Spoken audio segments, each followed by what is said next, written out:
Here is the place where we did a torture test on the barrier that diverts water.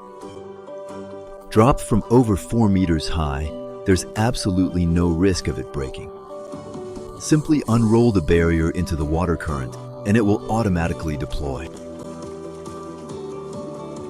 The model shown here redirects water with a retention height of 15 centimeters. Without any human intervention, it deploys itself by the force of the water. The effectiveness of the WX category barrier for diverting water is simply outstanding. It is available in 3 heights, 15, 35, and 50 centimeters.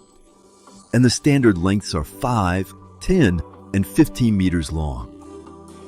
Removing the barrier after use is incredibly simple. Lift the back corner of the barrier so it drains its water, and it will start to slide. Lift the back of the barrier to empty it completely. Fold and roll up the barrier for next use.